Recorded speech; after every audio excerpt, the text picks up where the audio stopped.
If you suffer from social anxiety, head over to quietbegins.com and check out the SAFE system for social anxiety, helping you retrain your brain so that you can have a different response in social situations. Life presents the toughest challenges. Every day you are faced with decisions that test your ability to express who you really want to be in this world. We're told to keep saying affirmations and keep thinking positively, but what do you do when that stuff doesn't work? Welcome to the Overwhelmed Brain, where you'll learn to make decisions that are right for you so that you can create the life you want now.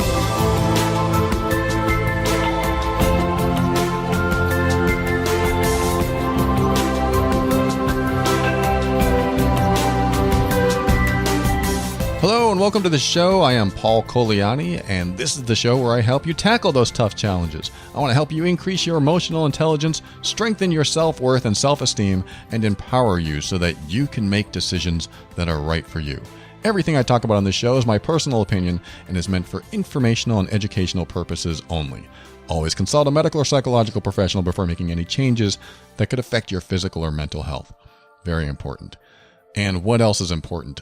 Today, what's important is the thoughts that we have regarding who we're with, what we're doing, and what is important to us, and what else out there is better for us.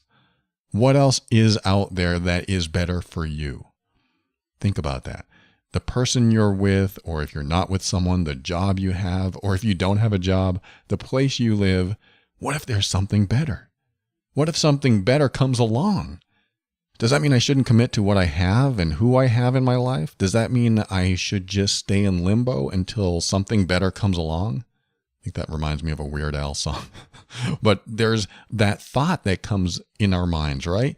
I probably shouldn't stay with this person because what if someone else is better for me? What if someone else is more compatible, more suitable? What if someone else is more attractive? What if I lose my attraction? We play the what if game until we are so jaded by what ifs that we don't even know what to do next. We are in indecision. We can't get past our own indecisions and we feel stuck. If not stuck, then we feel some sort of stagnation going on. There's something in my life that maybe it's good enough. Maybe it's the best I can get. I mean, I've had this email several times over the years that comes in and says, you know, I'm dating this guy or I'm married to this woman or this and this, and I'm not sure if this is the right person. I'm not sure if I should stay in this relationship. I'm not sure if I should keep this job. I'm not sure if I should stay living where I am because there could be something better out there for me. And this is a plague of the mind. This is a plague of your emotional state because you're always thinking about what's next or what could be. What if? I remember my dad told me a long time ago, don't play the what if game with me. Because when I was a teenager, I'd be like, well, what if we do this so we can go to the park? Well, what if we finish this really quick so we can watch that TV show? And he finally stopped me and said, stop saying what if. Don't ask me what if anymore. And I think I did. I had to stop. And that was helpful. It was helpful because he was the rule maker in the house and I just followed the rules. And if there's no what if, I kind of have to live in a more present-minded state. I kind of have to. I'm not saying that this was a healthy thing for him to say. It might not have been healthy. Maybe I should think about the future. Maybe I should have all these scenarios that come to mind. So just in case I think about something else to do, I'll do that. And maybe I'll be an inventor and I can think of what ifs and all the avenues that the invention could take. You know, there's creativity in what if. There's also stagnation in what if. As long as you treat what if as a qualifier for enjoying the present moment. In other words, if you find yourself doing what if and you miss what's happening today, then you're losing out, in my opinion. Now, this doesn't always work because sometimes you might be in a bad situation. And what if could be that hope, that glimmer of hope that takes you out of that bad situation because you're motivated by it. But what if you're in a decent situation? What if you have a nice person with you and instead of enjoying those moments with that nice person, you decide to go into that what if place. What if someone else is better for me? Then maybe I shouldn't invest all my time and energy into this person today. That's where a lot of us will go if we play what if. Well, I'm with this person, but what if there's someone better out there for me? That's usually the emails I get. What if there's someone better? Then I probably shouldn't commit to this person. Here's my take on the what if game. Only use what if it motivates you to do something in a good way, if it motivates you to move in a positive direction. Only use what if you are being creative, if you find it a helpful thought process that brings you into a better space. Don't use what if you are enjoying what you have today and it takes you out of that enjoyment.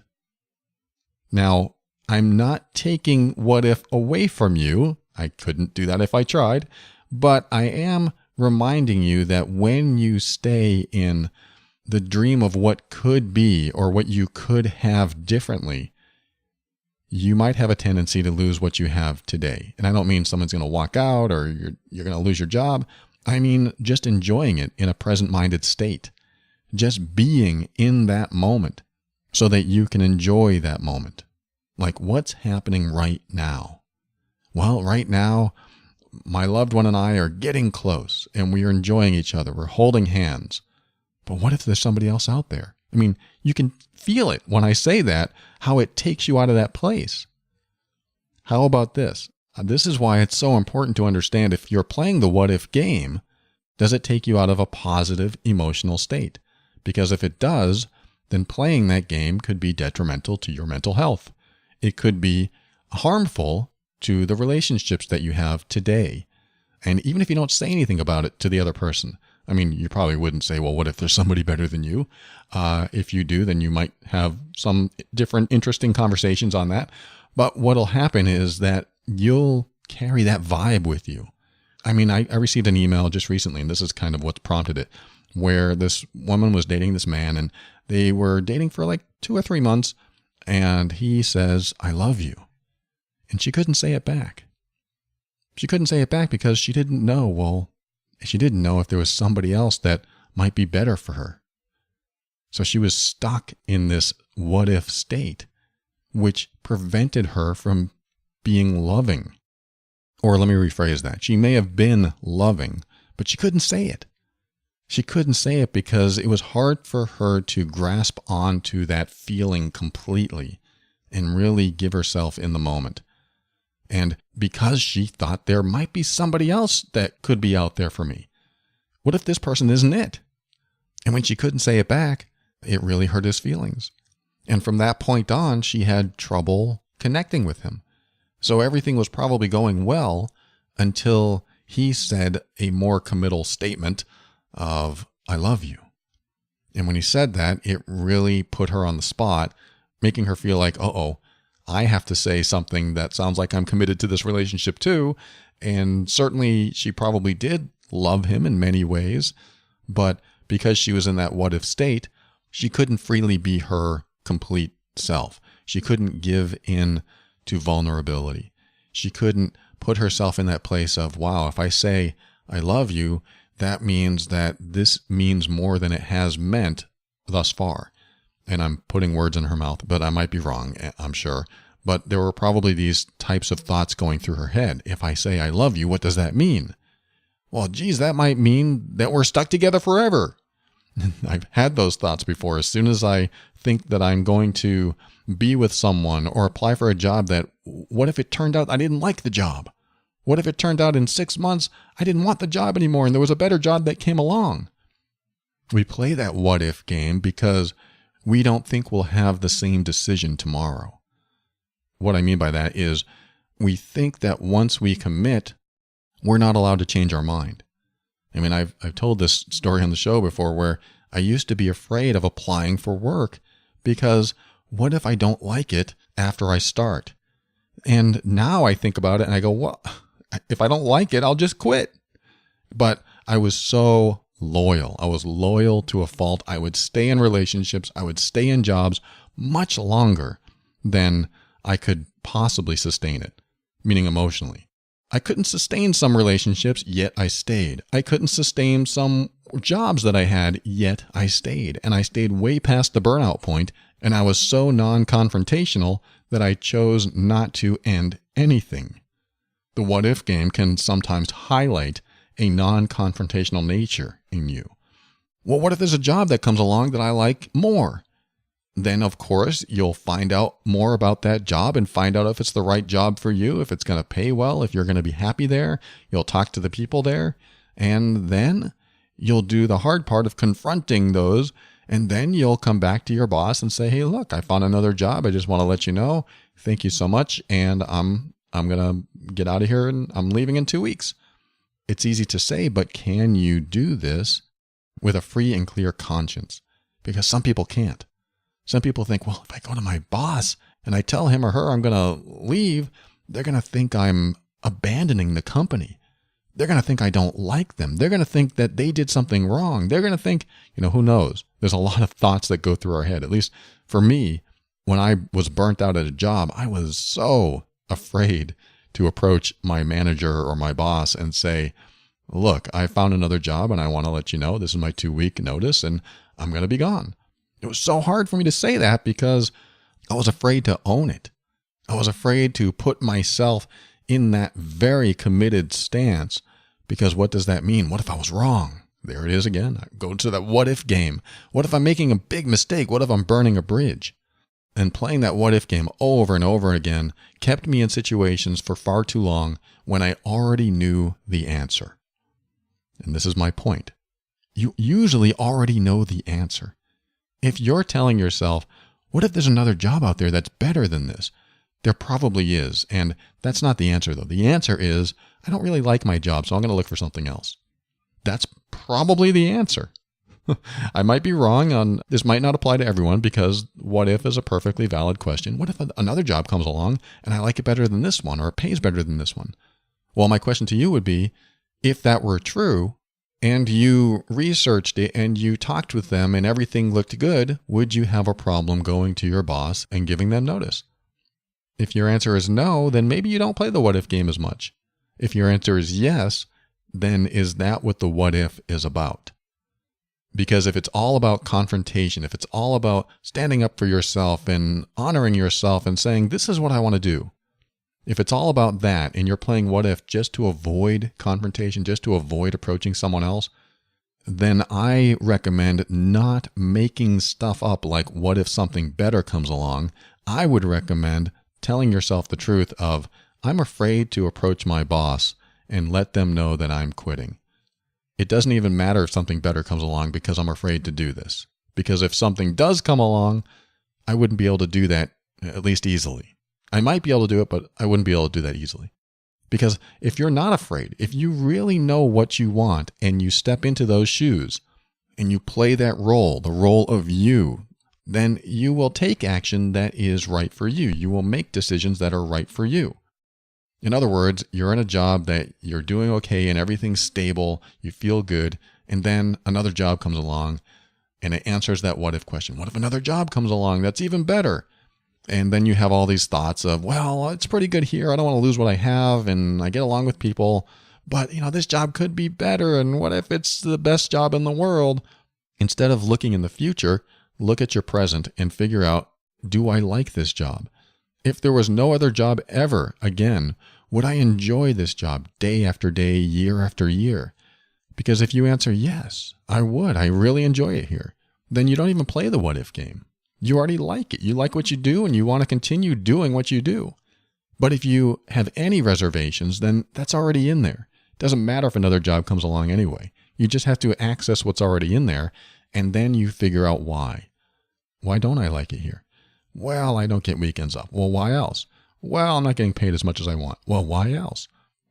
I don't have the benefits I want, so on and so on. And then I can point back to possible fear of confrontation, conflict averse. If you are conflict averse, if you have a fear of confronting somebody and telling them what you'd like, you might always be looking for the next best thing. In other words, you're not addressing what you're dealing with today. When you are looking for the next best thing, it might be because you're not dealing with what you have in front of you. You're not expressing yourself. You're not asking for what you want. You're afraid to confront. You're afraid to put yourself out there and say, look, I would really like weekends off. This is what I need. And when you're in that space of not being able to ask for what you want, you're more likely to play the what if game because it takes your focus off asking for what you want. When we come back, we'll talk about how the what if game affects relationships. But first, I have a big announcement coming up after this.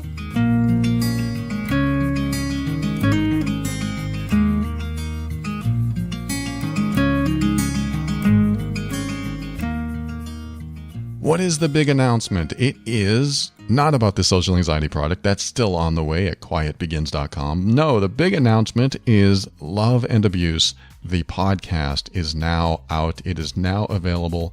It is in the iTunes store. So if you have iTunes, you can find that immediately.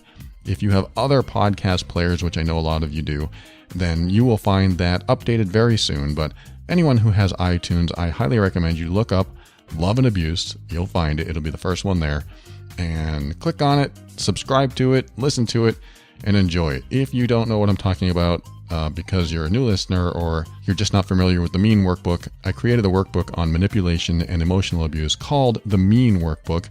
And that's MEAN, manipulation and emotional abuse number.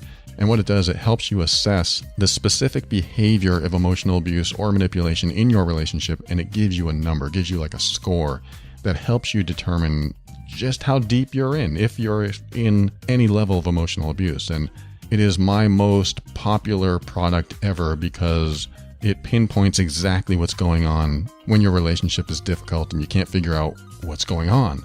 And emotional abuse has a lot of facets to it. So I offer that workbook over at loveandabuse.com. And that workbook has a resource page that anyone who's purchased the workbook can access on the website. But there is something I also offer for those who either have the workbook or not, but that is the Love and Abuse podcast. And the podcast expands upon emotional abuse and manipulation by getting into all forms of toxic communication and bad behavior in all of your relationships, not just romantic, not just family, but any relationship, because a lot of us can get sucked into abusive communication. And I created the Love and Abuse podcast to empower you so that you're not dragged into someone else's game so deep that you come out of it a shell of your former self. Now that's extreme, but I've also heard that from several clients that I've worked with, that they came out of the emotionally abusive relationship a shell of their former self. It's like they disappeared, they disintegrated in the relationship because of the toxic communication, because of behavior that was wearing them down. And so in the Love and Abuse podcast, I have shorter, digestible episodes that dive into specific forms of toxic communication and bad behavior so that you are empowered and aware of what might be happening in any type of communication that you're in, with family, with friends, with romantic partners, with coworkers, with anyone. And I talk about all the terms of emotional abuse, psychological abuse, coercion, manipulation, and all kinds of things. So I think everyone will get something out of it. If you're listening now, you will get something out of it. So I highly recommend my show. Yes, I'm a little biased, but I want to let you know it's there. I want to let you know that if you're looking for more knowledge, more understanding of toxic communication, of bad behavior, of manipulation, and of course, verbal and emotional abuse, look for Love and Abuse in iTunes, subscribe to the show, and continue your consumption of knowledge and learning about bad behavior and what you can do about it and what to look for as far as red flags and signs and things like that. You're going to dig it. Love and Abuse in iTunes. And if you can't find it in your favorite podcast player yet, it will be there. But you can also go to loveandabuse.com and listen to it there. All right, let's get back to the show, and I'll see you over at Love and Abuse as well.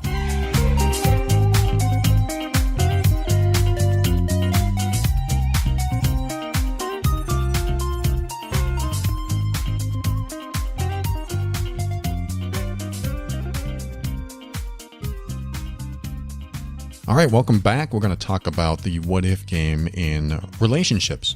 What if I'm with someone that is great in so many ways, but somebody else comes along and they're better?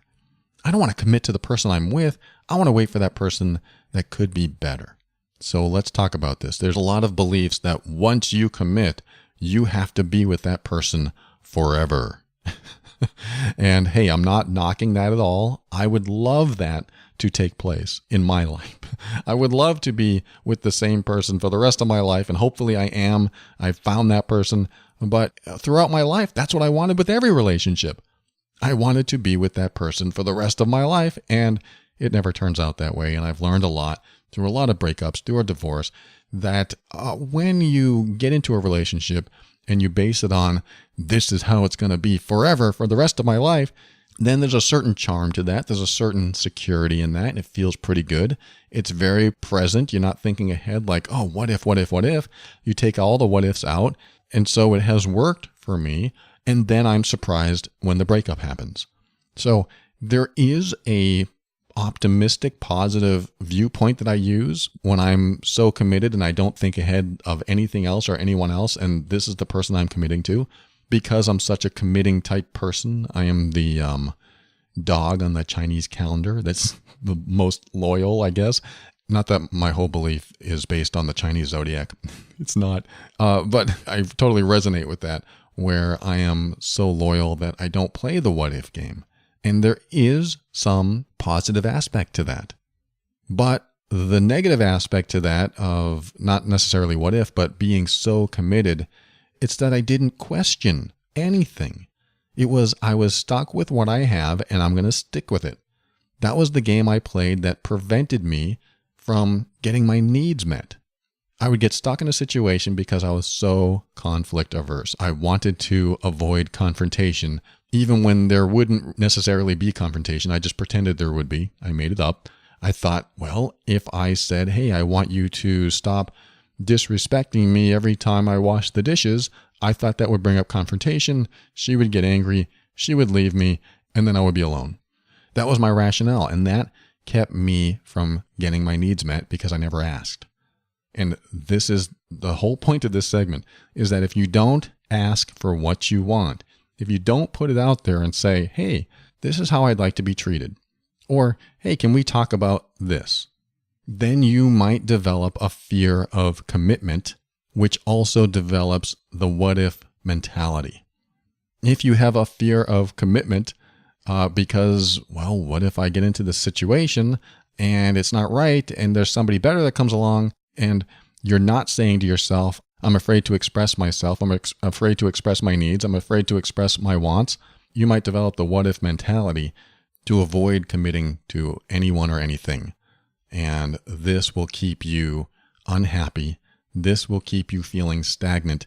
This will feel like unfinished business all the time because you're never fully committed today. When you don't fully commit to today, and your mind is always on some future that may or may not ever happen, you never enjoy today. What's my secret? My secret is I enjoy today as if we're never going to break up. She's never going to leave me, and nothing bad is ever going to happen. I just pretend that's the truth. I say pretend because I don't know. I don't know that's the truth. But damn it, I'm going to enjoy my time today. It's very present moment, very present-minded thinking. And it also forces me to address what is on my mind today. And what that means is I may not have a chance to address it tomorrow. Or do I want to bring this feeling of lack or feeling of being slighted or feeling of being dishonored or disrespected? Do I want to bring those feelings into tomorrow? Think about that. How many feelings do we bring into the next day and the next day and to the next year until we are carrying so much that we don't even know where to begin? That's where the overwhelmed brain starts. That's where this show starts. It's like, oh, we need to address these things inside of us so we don't develop an overwhelmed brain, so we don't get so bogged down with so much negativity that we've lost the ability to connect with ourselves, to be satisfied, to be fulfilled. We bring negativity into the next day instead of addressing it in the moment. I mean, it doesn't have to be that moment, but what are you feeling today that you continue to bring into tomorrow? This is all tied in to what if. This is all tied in to fear of confrontation. If I confront, they might leave me. Fear of being alone, fear of abandonment, fear that someone's not going to like you. All these fears that I think my last episode was talking about fear. that we don't want to face. We don't want to face what could be a fearful future. So we're going to avoid that fearful future by not confronting someone and asking them for what we want, by not taking what feels like a leap of faith and sharing or expressing what's on our mind with people that we love, with coworkers, with our bosses, with friends, and especially with family, the final frontier of personal growth. When you can confront family, you can confront almost anyone. These are my needs. I think I talked last week about the line. This is my line. This is where I draw the line, and this is the line that you cannot cross. These are my boundaries. You're treating me in a way that I don't like. You're treating me in a way that makes me feel bad. I don't like feeling bad. Could you please stop making me feel bad? I know, easy for me to say, hard to implement, but it does take a huge leap of faith inside of you sometimes to express what you want and to ask for what you want. Because if you've not done that in your life, it's going to be a big question mark until you do it. Well, what's going to happen? What if I say this and he leaves? How strong is the relationship where you can't express something important because the other person might leave? If the relationship is so fragile that it can't survive your truth, your self-expression, then there's a lot more work to do than what I'm talking about today. I mean, there's no depth, there's no connection. When you have deep intimacy, when you have bonding, when you have a deeper foundation of trust and love and support for each other, when you have that strong, intimate connection with someone and you express something from your heart, something that you really need, something that honors you, and the other person says, well, that's not going to work for me, I'm out of here. How deep was that relation? It doesn't sound deep at all. It sounds like the most shallow, hanging by a thread relationship that you could ever have. That's why it's so important to start expressing yourself as soon as possible and telling others what you want and how you feel and how you want to be treated, so that day by day, incrementally, you build the relationship that you want, instead of years later and you're holding all this negativity and all these, maybe these resentments, and you finally express what you want, but because your relationship wasn't built on that foundation of very hard truths sometimes and very deep connection, because you're expressing yourself and expressing those hard emotions that are sometimes hard to express and telling things to the other person, knowing they could be upset with you or knowing that they won't like it or whatever. When you build a relationship based on fear of expressing and fear of confrontation, then your relationship does turn into one that hangs on a string. It does turn into more of a shallow connection. And I know I'm going to get lambasted for that. Because no, I don't have a shallow connection. My connection's deep and we don't tell each other everything. I know. Sometimes you can have a deep relationship and not say much at all. And that can work. That can be great. But that usually comes with a relationship where two people respect each other, honor each other, support each other's happiness, listen to each other, are there for each other, aren't judging each other. All these wonderful qualities about a relationship, sharing with each other. Even if you don't share everything, there's still that level of connection that you've built because of all the other qualities. But when you're not telling each other things, or there's one person that holds back, and doesn't express everything, that's when the relationship suffers, because there's one person that maybe wants to share more, but doesn't feel like they could share too much because the other person isn't sharing. So how much should I share? And then there's a recoiling or withdrawing that occurs. So both people feel like, well, it's not safe to share with them. Well, if they're not safe sharing with me, then I don't want to be vulnerable with them and share with them. And nobody ever takes the leap. Nobody ever takes that step forward and says, you know what? This is on my mind. And this is what creates stronger bonds. This is on my mind, and I'm going to share something with you at the risk that you'll leave me. You wouldn't necessarily say those words, but maybe you would, depending on what you're going to share. I'm going to tell you something at the risk you'll be angrier than I've ever seen. I'm going to tell you something at the risk that you'll think badly of me. I mean, these are great opening lines. I want you to write them down. I'm going to tell you something even though I think it will upset you. And I'm afraid to tell you. And when you start a conversation like that, someone who loves you and cares for you, respects you and supports you is going to be right there, even if they're angry. They're going to be right there. And yes, you could make someone so angry by something so heinous that you did, but you got to get it out, because holding it in is what creates the rift. It may appear fine today, but over time, it's disintegrating the relationship because you're not fully there. You're not fully giving in, giving yourself to the relationship, giving yourself to the other person. And when that happens, you don't have the depth you could have. And that kind of depth, where you're not afraid to express things, even at the risk of them being upset or even leaving you, that kind of depth creates such a stronger bond between the both of you. It creates what feels like an unbreakable bond because you've gone through the thick and thin. You've made it through the deepest of mud, and you're still here today.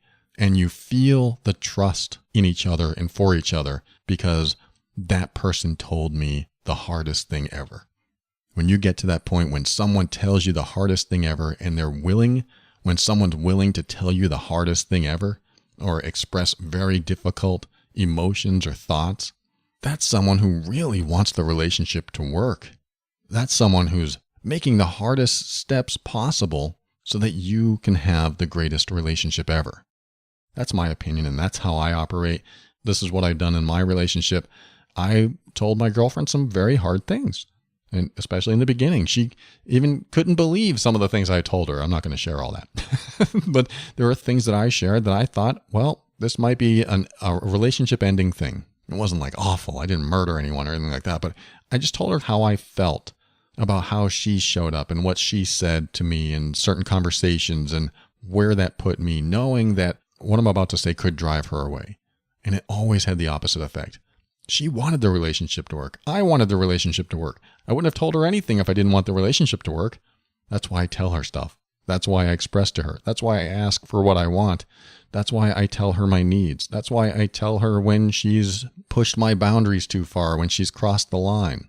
It's gotten to the point where we've gotten all the hard stuff out of the way, and now it's easy.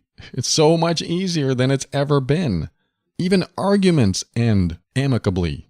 We still argue every now and then. It's not often, but it does happen. And when it happens, we both reflect and we're both there for each other. And I believe that's how it should be when you're in a relationship. So anyway, I jumped more into relationships here. I did talk about work and career for a little bit. It all has to do with the same thing, playing the what-if game. If you're always stuck in that what-if state, then you're not really paying attention to what you need to address today. And that can be in any type of relationship you have, any type of work situation that you're in. And I think the best thing you can do is just evaluate what you have today and ask yourself the question, if this is how it is for the rest of my life, will I be okay with it? And beyond that, will I be happy? Will I be happy with this? And if the answer is no, then don't think about what could come next that might be better. Think about what you can do today to improve it. Or if you don't think it will improve, you might have to discuss it. You might have to express it. You might have to have some hard conversations.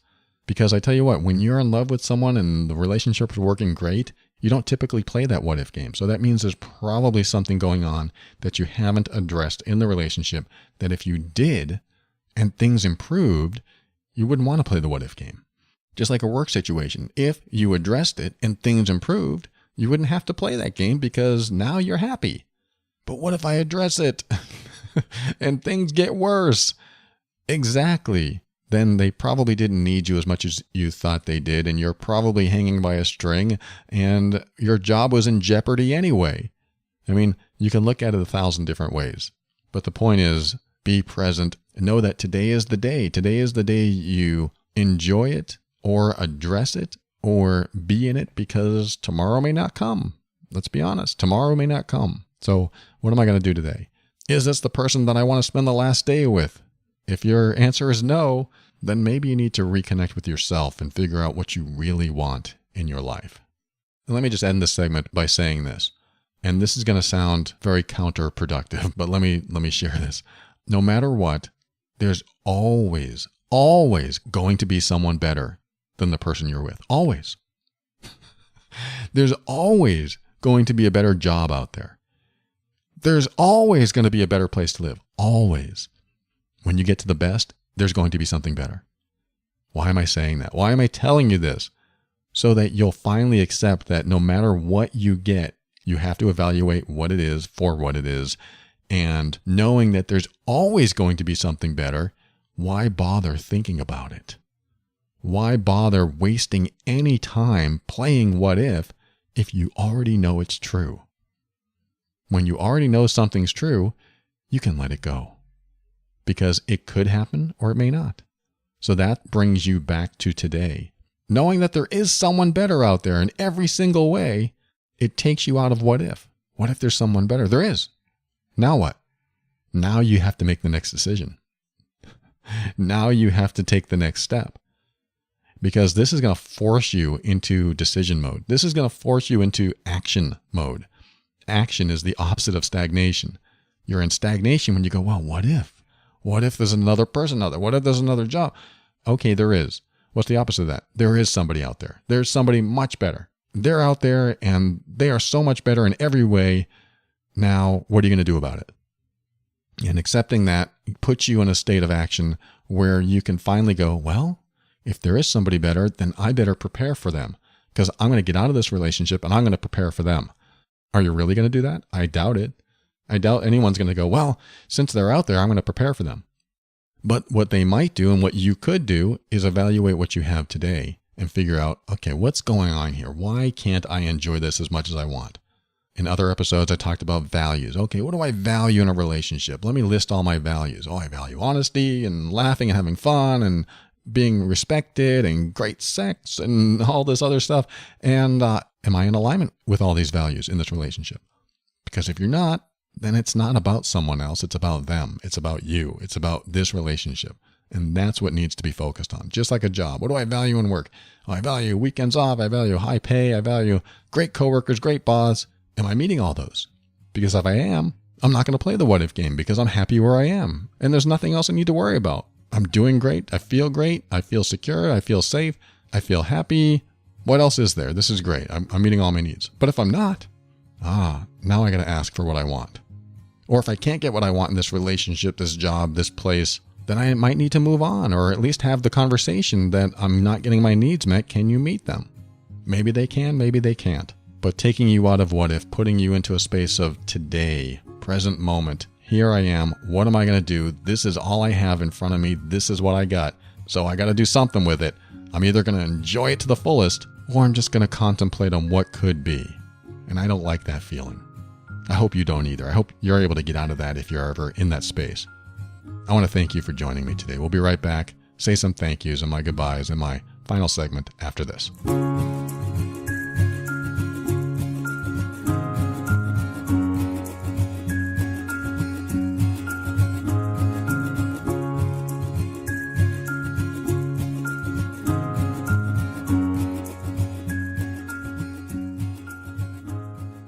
Thank you for listening to another episode of The Overwhelmed Brain. I want to remind you, go to quietbegins.com if you want to learn more about the SAFE system for social anxiety. That is the social anxiety freedom and ease audio system that you can plug into your ears and start retraining your brain. Start making new patterns so that when you show up in social situations, you don't have those old anxiety responses. As of this recording, it's still on pre-sale, so you get 30% off when it's released. Very, very shortly. In fact, we're working on Giovanni Dienstman's part, where he is a meditation expert that works specifically with social anxiety. So I'm kind of giving him a shout out at liveanddare.com. If you head over there and you say hi to him, just say Paul with the Overwhelmed Brain sent you, because he's a great guy. He contributed to the system, and I can't wait to release the system that has his part in it, because he guides us through a meditation, which is nice.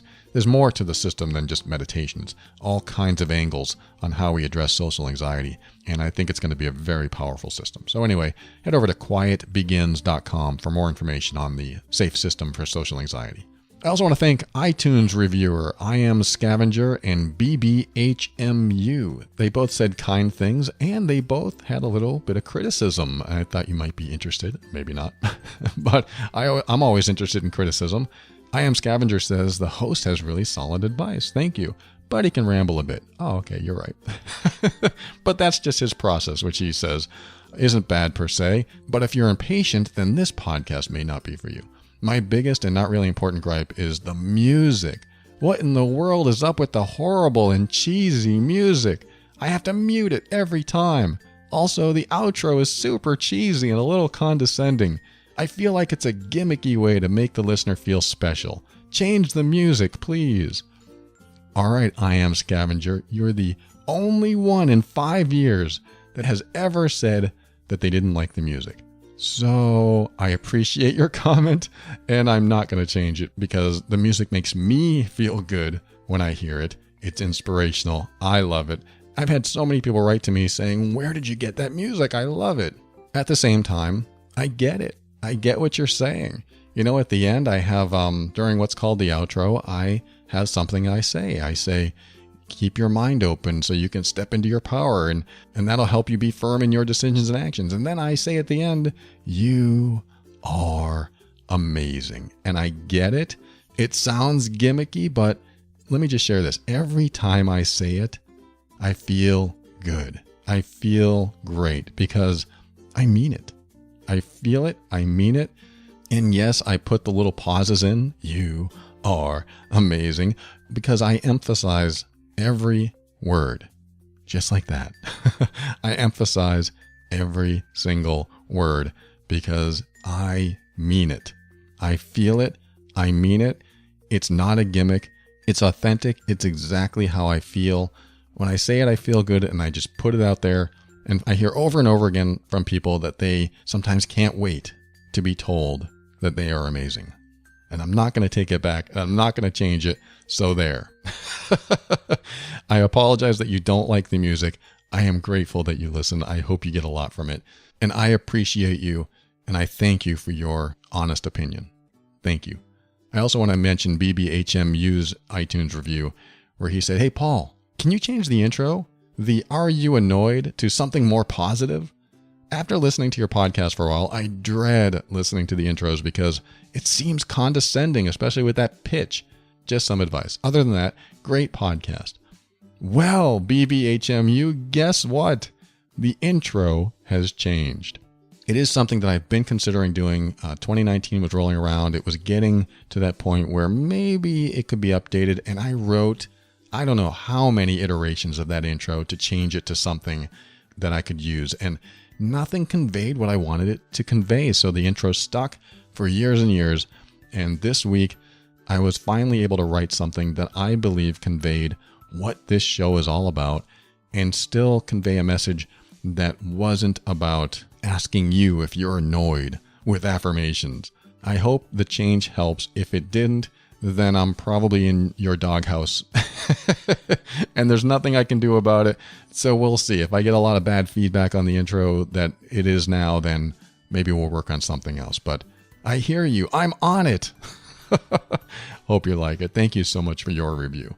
And I want to thank the Facebook group, the Overwhelmed Brain Empowerment Group, for their contribution to the intro. I asked the question, should the intro change? And I even put BBHMU's review in the group so everyone can comment on it and decide if the intro should change or if it's annoying. And most of them said, don't change it. Some people said, nah, I'm fine either way. And quite a few people said, yeah, it's time for a change. So even though the majority said don't change it, I hope the changes that I made to the intro this time, and I know people that are listening to this for the first time are like, what was your old intro? I gotta hear your old intro. But I'm hoping that the intro that I've created this time will satisfy the people who are already happy with what I have and those who are unhappy with what I have. You have no idea. Well, maybe you do, but you have no idea how hard it is to not only create something that conveys what you do, but also convey it in a way that is satisfying, that is pleasing to millions of people. It's very, very difficult to get to that place where everyone is going to like what you do. That's why I have 1-star reviews too. Not everyone is going to like what I do. I'm not going to meet everyone's expectations. Some people might tune in and say, the overwhelmed brain, I want to learn more about the anatomy of the brain. And then they start to listen and they go, what? This isn't about the anatomy of the brain. 1 star. I hate you. I think people do that. They have expectations going in. and I just can't meet those expectations. And that's a good lesson in life. People come to us with expectations and we can't always meet them, and then they don't like us and we wonder, why don't you like me? And then we can just remember that, oh, they have expectations that I couldn't meet. It's not my fault that I couldn't meet them. It's just something I can't do for them because who knows what their expectations are. That's why the best people in our lives are the ones that we meet their expectations and they meet ours. And thankfully, we have a system where when we can't meet someone's expectations, the system is we grow apart. And that system works because if I'm not meeting your expectations, you should probably find someone that does. Or maybe talk to me about it and say, hey, you're not meeting my expectations. This is what I'd like. Just like last segment. This is my expectation and I want to share it with you. And let's talk about it. Or you just may have to move on. I'm referencing how we show up and what we expect of others. I mean, how often have you been disappointed when you had certain expectations from someone and they didn't meet them? I can't believe you did this. I can't believe you treated me this way. I can't believe you broke the law. I can't believe you... whatever. People do things that we don't expect, and then we have some sort of opinion on it or a judgment on it. We feel something about it, and now we are either hurt or disappointed or just sitting there with unmet needs, and now what? And a lot is based on expectation. How much do you build yourself up to be sorely disappointed when something or someone shows up in a certain way that you didn't expect? I hear this with celebrities all the time. I mean, people will meet a celebrity thinking, oh my God, they're the greatest thing ever. But when I met them, they were boring and kind of rude. Yeah, that's probably going to happen because we have all these expectations. But I saw them in this movie and I saw them in these interviews and they were so cool and they were so funny. But when I met them, they didn't want anything to do with me.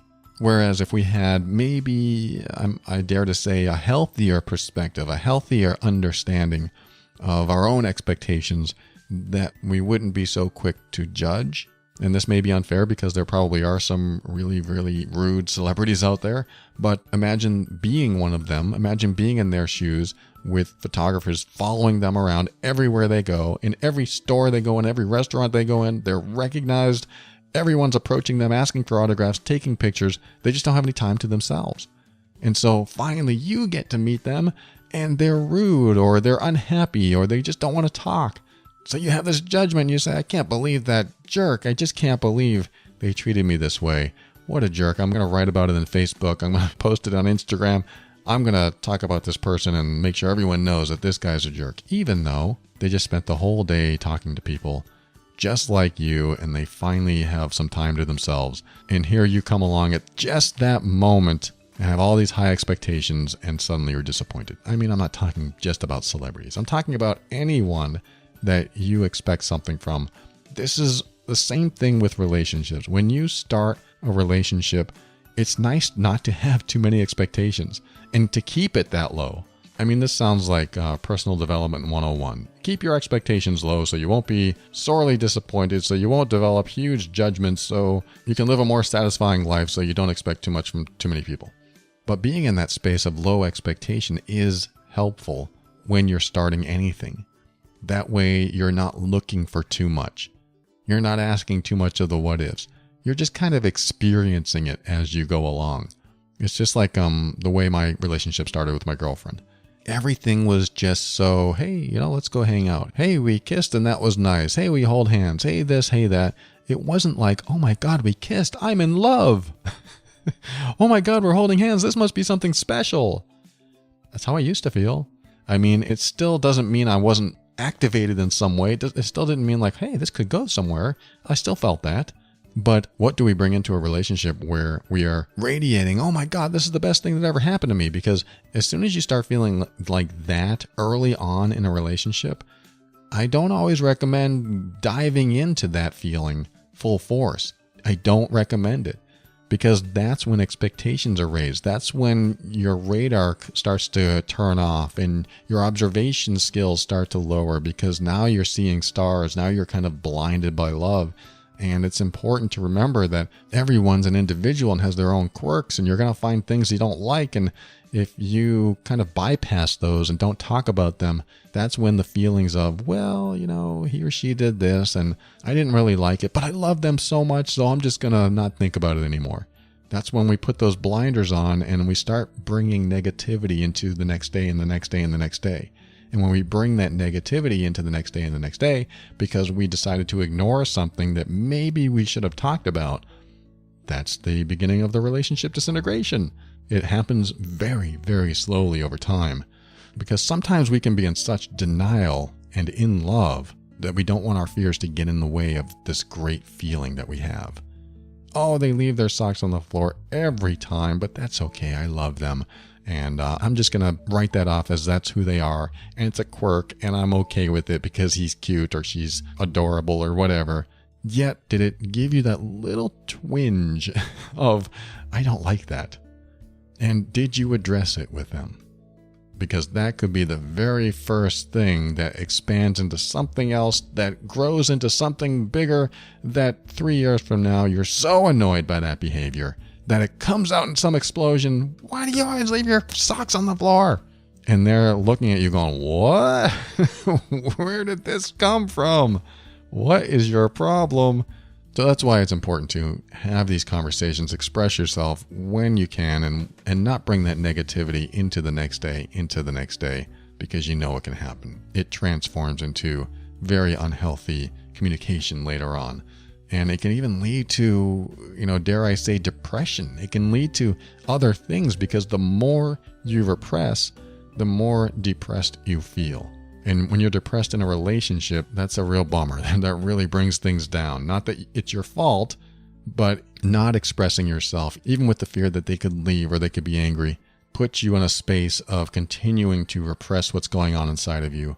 That could bring you into depression, that could cause you to lose your passion, that could cause you to lose that spark for life. And I want you to keep that spark, or at least find it again. And the best way I've learned to find it is to continue being expressive and saying what's on my mind and not letting things linger inside of me, where they linger and fester. That is the worst feeling ever. I have a feeling you know what I'm talking about. Letting something fester, it doesn't feel good at all.